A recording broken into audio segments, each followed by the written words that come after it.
Hey everybody, welcome back to my channel. Today we are going to talk about money and budgeting and how I do our family's budget. This year it was a goal of mine to really focus on where we're spending our money, save more money, and I feel like so far we have done a really good job of this. We did start using cash envelopes. If you're not familiar with Dave Ramsey, he has a financial freedom course, and my husband and I actually took the course when we were at our first duty station. They offered it, and it was a really good course. It taught us a lot about how to save our money. If you're in debt, he really helps to give you solutions and ways to get yourself out of debt. Luckily, I've always been pretty responsible with my money. I've never really struggled with debt personally. I have had credit cards, I have had car payments, but I have never put myself in a situation where I wasn't able to keep up with my payments or felt too overwhelmed by them. So I'll go ahead and give you guys a little background before we get into my tips and tricks of how I personally stay on budget and how I even plan out our budget. So like I just said, I've always been pretty responsible with my money. I got my first job when I was 15. My sisters and I were raised to earn money for ourselves. We weren't given a car when we were old enough to drive. We were always told that if we wanted something, once we hit a certain age, that we were going to have to get it ourselves and purchase it ourselves. And so I got my first job when I was 15, saved up money. I bought my first car in cash, never had a car loan. My parents did not want my sisters and I to take out a car loan for our first car, so I paid it in cash. A couple years later, I decided I wanted a motorcycle. I saved up and bought that in cash as well. And I did not have any credit cards during that time. It wasn't until I met my now husband, but at the time we were just dating, that I took out my first credit card, and eventually I did sell my car and get my first car, which had a car loan. And that is kind of when I was first introduced to debt. I was probably about 23. Also, actually probably younger, like maybe 21. Because I married my husband when I was 22, and he was not as financially responsible as I was. So when we got into a relationship, he actually had some student loan debt, and he also had his own credit cards and that sort of thing. So once we got married, we did have a little bit of debt, and when we got to our first duty station, we worked on paying that off. Now we have no debt except for our mortgage and his student loans. So our cars are paid off. We don't have any credit card debt. We do still have credit cards and we use them. I'll kind of talk about that in a minute, because I feel like credit cards can be very beneficial if you use them to your advantage and you take advantage of some of the offers that they come with. I am currently editing this video, and I just wanted to jump on here real quick because I actually never talked about the credit cards again. So basically what I was going to say is that the credit cards I use have a reward system, so you get cash back on your purchases. So I use them to my advantage, and I spend them on things that I know I'm going to pay off. And then I just collect all of the reward points and I get the cash back. So if you do it that way, you can actually make money from your credit cards, but I never allow my credit cards to hold a balance so that I don't ever pay interest on them. We do not currently have any debt other than our mortgage and his student loans, which is really great. It's a great feeling to not have to owe people money and to be able to get your paychecks every month and kind of disperse where you want the money to go, which is the point we're at right now. So as far as making our budget, the first thing that you need to do if you are trying to figure out how you want to budget your money is you need to sit down and be honest with yourself and write out everything that you spend money on. And I did this really early on, before we even did the Dave Ramsey class.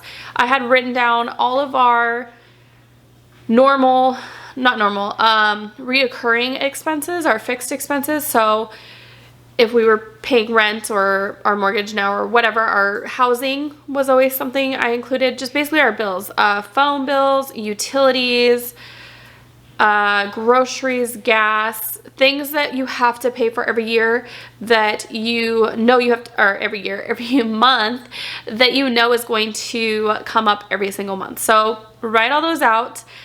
For a lot of those, I had fixed amounts. For example, like my phone bill, it was the same amount every month. Rent was the same amount every month. So I wrote down exactly what the amounts were.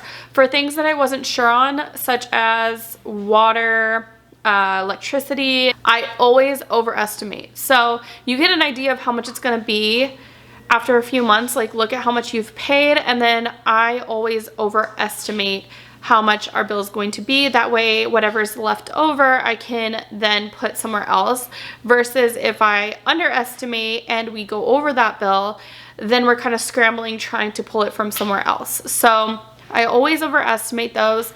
And then as far as gas and like groceries, the things that are kind of variable, that change month to month, that's when you really have to have an honest look at how you spend your money. For me personally, I spend so much, or I shouldn't say I do, our family spends so much money on food, whether it be groceries, eating out, coffees, little trips to the convenience store. So I wrote down at the beginning of this year, I looked at November and December of last year, and I wrote down every single time we spent money on food, and whether it was eating out or groceries. Number one, we were eating out way too much. The amount that we spent on eating out was ridiculous. So that is something that doesn't need to happen. Obviously, you don't have to go out to eat. You do have to eat food, but you don't have to go out to eat, and it's a lot cheaper to buy food from the grocery store. So that was something that I decided I was going to set a limit on every single month. So now we have a $50 eating out budget. Every time we get paid about 2 times a month.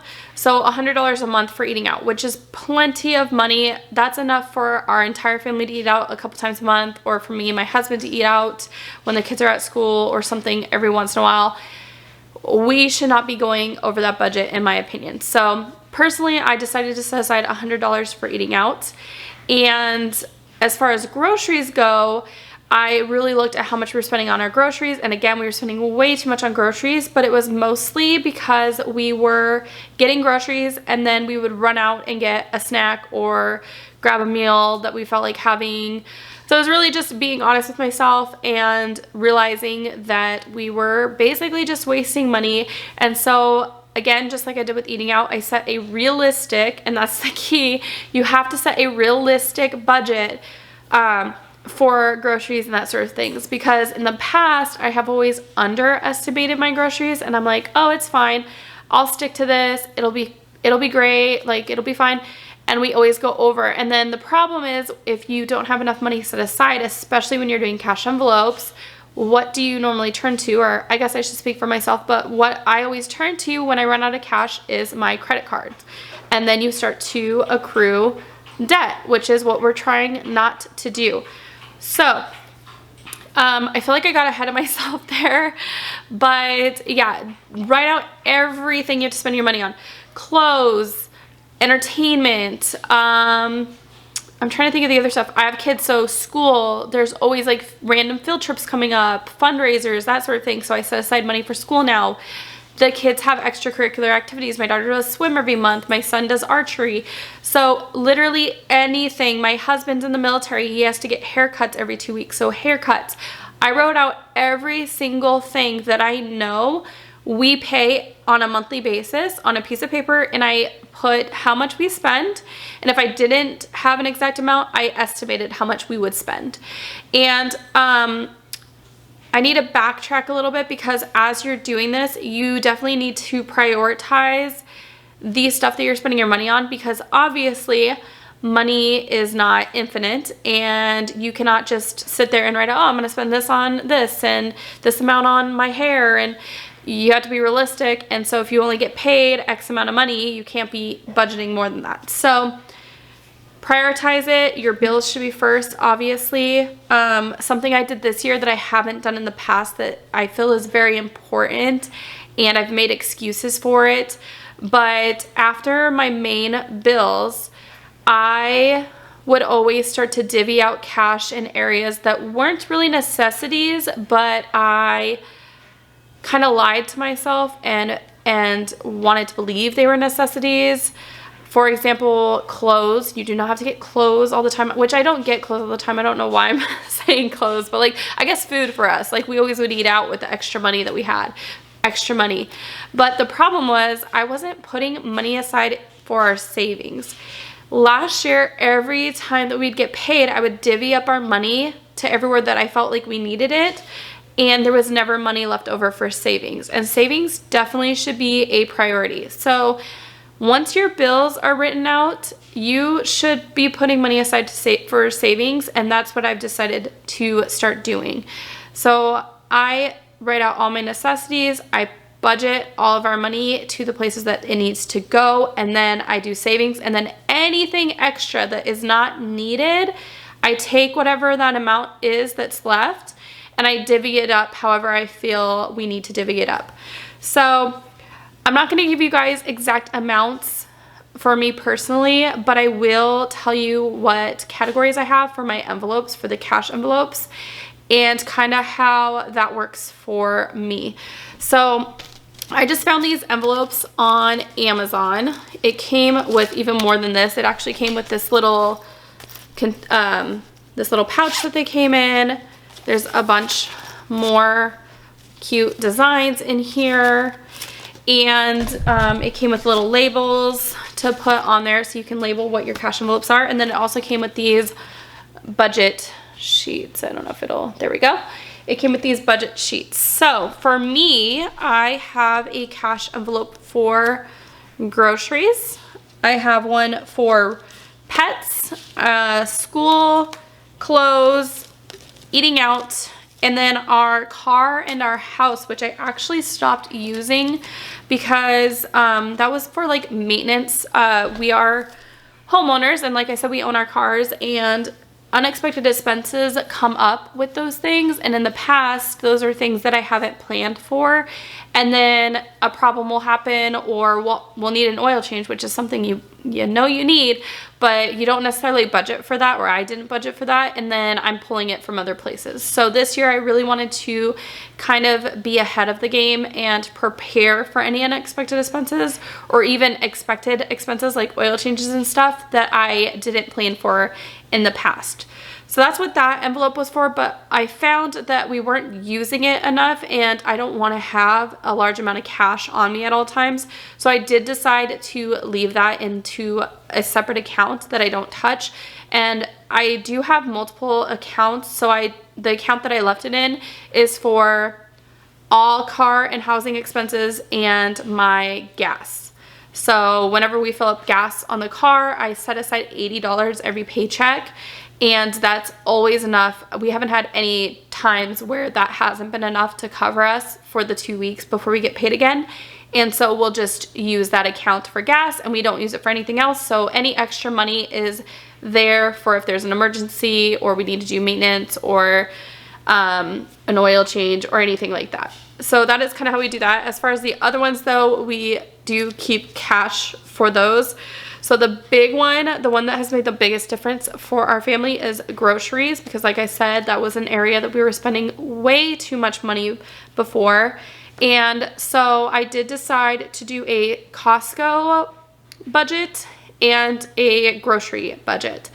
So my Costco budget is $150 every paycheck, which is $300 a month. And then my regular grocery budget is $200 every paycheck, which is $400 a month. So total $700 a month, which is, again, over budgeting. We normally don't, well, we have spent that much in the past, but we shouldn't need to spend that much. And so, for example, last pay period, we actually had money left over in our grocery budget, and I just went ahead and I left it in there. And we've actually had some unexpected expenses come up this paycheck that I've been able to pull money from my grocery envelope, and it hasn't hurt us at all. And so I think that's the greatest thing about having the cash envelopes is when you physically see the money and you physically can see how much you are spending. I feel like it really brings you back to reality and reminds you that it's not infinite, and you can see how much you're spending.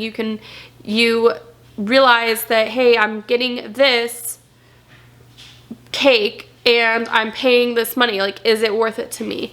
So that was just a silly example that came to mind, but really that's how it is, because for me at least, and I feel like a lot of people, when we're just swiping with our credit card, it's so easy to disconnect ourselves from the actual transaction that's happening. Like, we forget that we're paying money for something. We forget we've worked hard for that money and we're just giving it away for this item, so that item needs to be worth it. I feel like for me, when I've used credit cards in the past, it's just like, oh, I want it, I'm gonna have it, cool, I'll worry about it later. And then you kind of disconnect yourself and you forget, like, okay, well, that money has to come from somewhere. So if I'm deciding that this piece of cake, I have to have it right now and it's $5 and I'm gonna pay $5, but something comes up next week that's $5, you know, I might not have it because I've spent it somewhere else.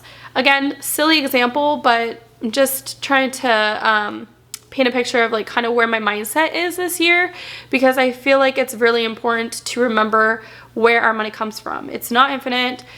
We have to work hard for it, and so we should be spending it on things that we truly want and that are worth it to us. So that is my cash envelopes. So far it's working really well. The only problem that we are having personally is that our accounts that we have are online accounts, and so once we take the cash out, we do not have anywhere to deposit, and that's just a personal issue. We could open an account at a different local bank. It's because we're a military family, and where we're at right now, the bank that we currently use doesn't have locations here. So we could always open a new account. I just haven't wanted to. So I have to be very careful when I take money out that I'm not taking out too much. So for some of this stuff, for example, school, my son just came home the other day and he has a field trip coming up, and the school has asked us to pay online. And so I'm going to wait until our next pay period, and instead of taking cash out to put into our envelope for school, I'm just going to use that money for his field trip, and we won't take it out this month. So it does require a little bit of thinking, or I don't know what the word is that I'm thinking of. It can be a little bit difficult, and you really have to take the time to think about where your money is going and what's going to come up. You have to kind of predict some things. So it can be kind of tricky with that. But once you get the hang of it, we're on our third month of doing this. It just becomes kind of second nature. Like, I just know how much I'm going to need to spend at the grocery store. I know how much I'm going to need to spend on the pets and that sort of thing. So the cash envelopes help so much, and like I said, I will leave a link below of where I got these cash envelopes. I got them on Amazon if you guys want to get them too. I did write some notes, so let me see if I missed anything on here. No, I guess that's pretty much it. The only other thing I had on here was ways to save money, but if you watched my ways to make money from home video, you'll already know most of these. I'll just mention them real quick again in case you didn't see that video. There is Swagbucks, which is a website that I use where you take online surveys. They have like a cashback thing, so if you use certain retailers online, if you make online purchases, you'll get cash back. So there is Swagbucks, and then I just redeem the points for grocery gift cards. I always redeem grocery gift cards because that is the one category that if we do go over, that's where it's gonna be. So Rakuten is another really good one. It was formerly Ebates, and it's similar to Swagbucks. If you use Rakuten and you go to a retailer on their website, they'll give you cash back on your orders. And then Ibotta and Fetch are two grocery rebate apps. So they're super easy to use. For Ibotta, you do have to search what you are planning on buying ahead of time, and only select items will give you points. So you select whatever you want to buy and then you scan your receipt and it will give you cash back. For Fetch, you just scan your receipt and it will automatically find whatever rebates are available to you. And with Ibotta, you can redeem your points for cash through PayPal, which is really nice because you can put it right back into your account. And with Fetch, I believe it's just gift cards. But again, it's a nice way to make a little extra money. So that is what our family is doing right now. We are just being very, I don't even think strict's the right word because we haven't felt like it hasn't been super hard to stick with. It's just, we're just being very aware, I guess, of where our money is going, and we're just trying to be very intentional with how we are spending our money. So I hope this video was helpful for you. I feel like I kind of went off on a little bit of a tangent. I hope that I made sense. If you guys have any questions or if there's anything that I talked about that you'd like me to talk more about, let me know in the comments below and I would definitely be willing to make a video on that. Something else that we do that I didn't really get into is I have a spreadsheet that I've created that I use every month. So if you guys would like to see kind of how I use that, let me know because that's something else that I could show you. But anyways, I hope you guys enjoyed this video. If you did, be sure to give it a thumbs up and subscribe for more, and I will see you guys in the next one.